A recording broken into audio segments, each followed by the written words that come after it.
Hello, my name is Curran Hadelberg. I'm a photographer based in Baltimore, Maryland, and I'm here in Dashwood Books to talk about my new project, River's Dream, which came out from TBW Books this year. A few little things, I guess, before I jump into the book is how I got into photography. I studied painting as an undergrad, and most of my experience with photography was in relationship to making source materials for the paintings. So I would take a lot of photographs of friends and sort of mundane daily activity, and those images would become the basis for all the paintings that I was making. Pretty quickly after finishing up school, I realized that I loved photography more than painting, and kind of ran with it, so I've been at it ever since. It's funny though to think about influences and photography's canon, and I tend to think in a way that I gravitate more towards those painting heroes of when I was younger. And I think of people like Alice Neal or Gerhard Richter, people like that. Anyway, the book is about 10 years of work, and it was sort of came out of this idea to photograph in a very intense atmosphere. So I got this grant from the Magnum Foundation to photograph in North Florida, specifically the Florida that is sort of off the beaten path, because I wanted to be enveloped in the kind of summer swelter of that place that's so intense, unavoidable, and oppressive. You know, the humidity is something that you wear like a shirt when you're walking around. So there's this quality in the book that's reflected in that weather, which is that it feels like many of the pictures, it feels as if it just rained or it's about to rain. But I really wanted to impart that kind of very, very dense sort of intense weather into the book.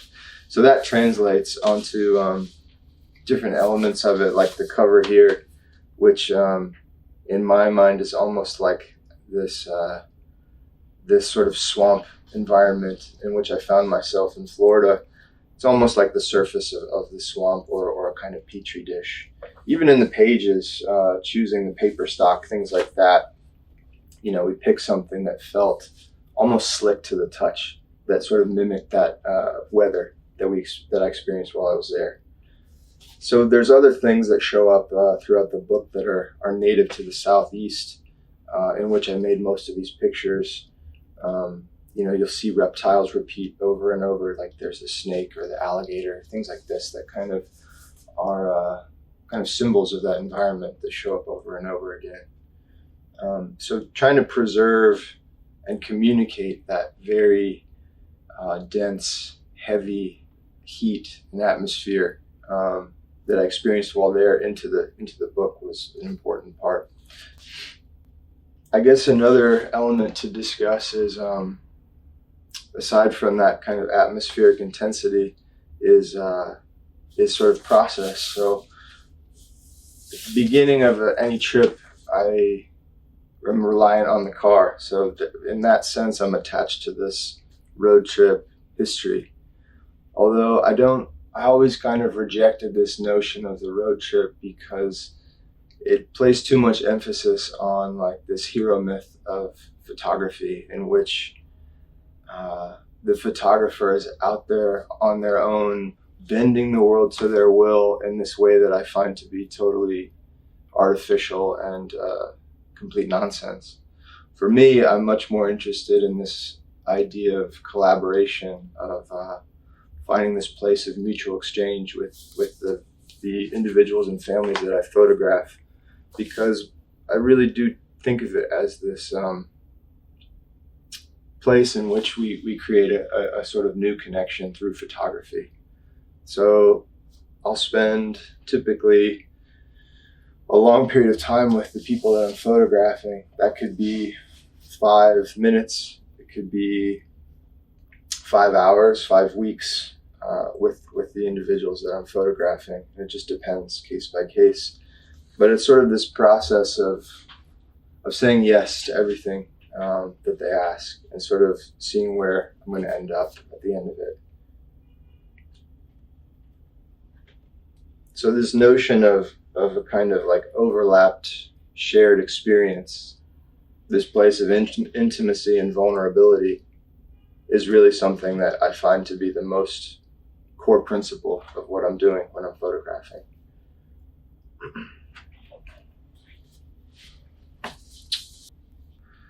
So when I start photographing for a project, I'm never thinking about an end goal. I'm never thinking about any kind of preconceived notions about what the book will end up being. I'm much more interested in an open, fluid kind of space in which I don't know what's going to happen. I don't know where I'm going to end up or who I'm going to meet. It's all sort of a product of intuition and chance playing out.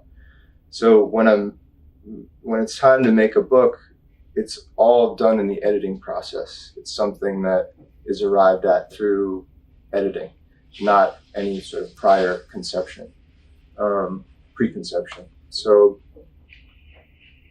yeah, I feel like all of my work, whether it's the previous book or this, it's just one story. And the books act almost as chapters in this bigger story that's ongoing and sort of living. As far as the dream aspect goes, I feel like this work sort of operates with a dream logic and pace.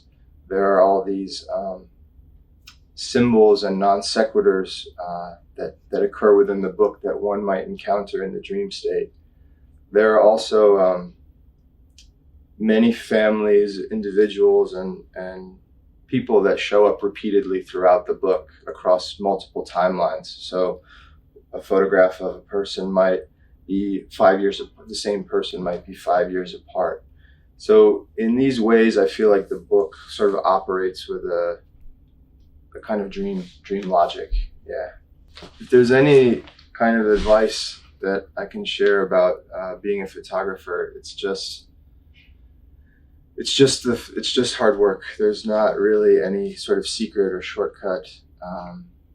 It's just following your gut instincts and putting the time in. There's no way to fake the effort and time that you put into your process. So I don't know. It's again going back to that idea about like the mythology of certain photographers or artists in which we feel like they're these heroic acts of genius. But in my mind, it's more just the labor, just putting in the time earnestly and working hard at something. And also just following, again, your intuitive instincts.